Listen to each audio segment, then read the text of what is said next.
আসসালামু আলাইকুম। জান্নাতি রান্নাঘর থেকে চলে এসেছি আমি জান্নাত। আজকে আমি আপনাদের সাথে শেয়ার করব গরুর কলিজা কালা ভুনা। চলুন দেখে আসি রেসিপিটা। প্রথমেই আমি গরুর কলিজাগুলোকে একটু হলুদ এবং একটু লবণ দিয়ে সেদ্ধ করে নিয়েছি। আমি সবসময় গরুর কলিজা এইভাবেই রান্না করি, তোমরা চাইলে এইভাবে ট্রাই করতে পারো। তো এখানে আমি কলিজাগুলোকে ছোট ছোট পিস করে কেটে নিয়েছি।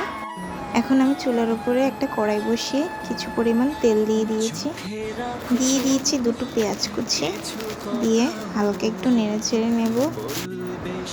পেঁয়াজটা একটু হালকা ভাজা ভাজা করে তারপর দিয়ে দিয়েছি লবণ, দিয়ে আবার একটু নেড়ে চেড়ে নেব। তোমাদের যদি আমার ভিডিও ভালো লাগে তাহলে আমার ভিডিওতে লাইক এবং কমেন্ট করে দেবে, আর নতুন নতুন রেসিপি পেতে চ্যানেলটাকে অবশ্যই সাবস্ক্রাইব করে দেবে।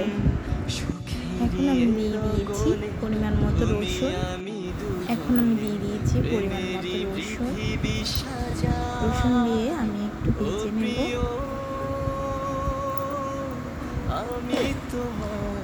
তারপর দিয়ে দিয়েছি পরিমাণ মতো জিরে বাটা।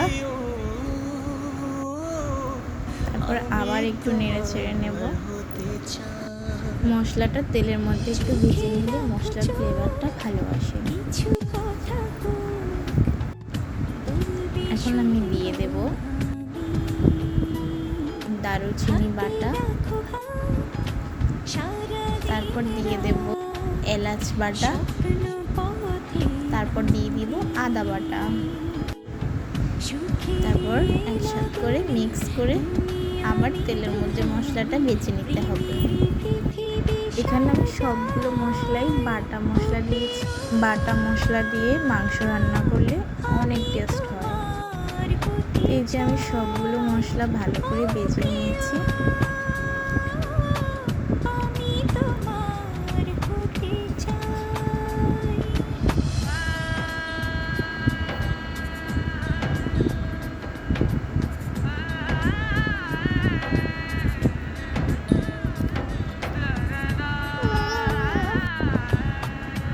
এখন আমি দিয়ে দেব হলুদ গুঁড়ো,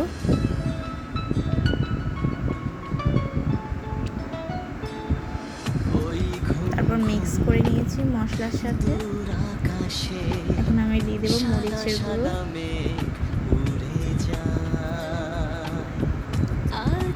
তারপর নেড়ে চেড়ে মিক্স করে নেব মশলার সাথে।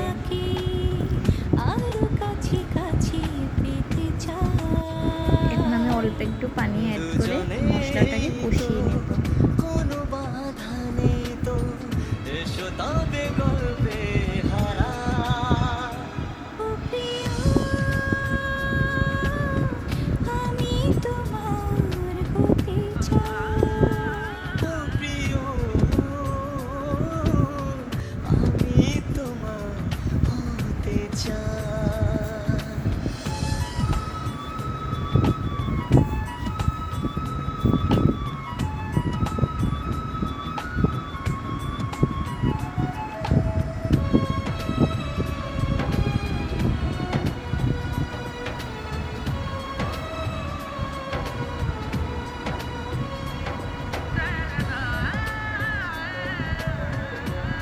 এখন আমি ছোট ছোট পিস করে রাখা কলিজাগুলোকে দিয়ে দেবো মশলার মধ্যে এবং ভালো করে নেড়ে চেড়ে মশলার সাথে মিশিয়ে নেব। যেখানে তাকাই সেখানে তুমি, আশা ভালোবাসা তুমি তোমারই থাকবো, এই কথা রাখবো, এসো তবে এই যে আমি কলিজাগুলোকে মশলার সাথে কিছুক্ষণ কষিয়ে নিয়েছি। তোমরা দেখতেই পাচ্ছ কলিজা ভুনার কালারটা কিন্তু চেঞ্জ হয়ে গেছে, হালকা একটু কালো কালো হয়ে এসেছে। এইভাবেই মশলার সাথে কলিজাকে ভালো করে কষিয়ে নিলেই কলিজার মধ্যে কালো রং চলে আসে। তো এখানে আমি পরিমাণ মতো পানি দিয়ে দিয়েছি। খুবই অল্প পরিমাণে পানি আমি এখানে অ্যাড দিয়েছি, কারণ আমি কলিজাগুলোকে আগেই খুব ভালো করে কষিয়ে নিয়েছি।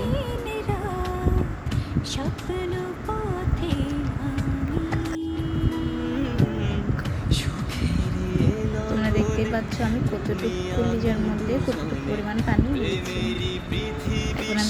কয়েকটা তেজপাতা দিয়ে দিয়েছি ও প্রিয় আর ঢাকনা দিয়ে ঢেকে দিয়ে রেখে দেবো। হয়ে গেছে আমার কলিজা বোনা রান্না। দেখো তো সুন্দর কালা বোনা হয়েছে। আমি তোমার হতে চাই।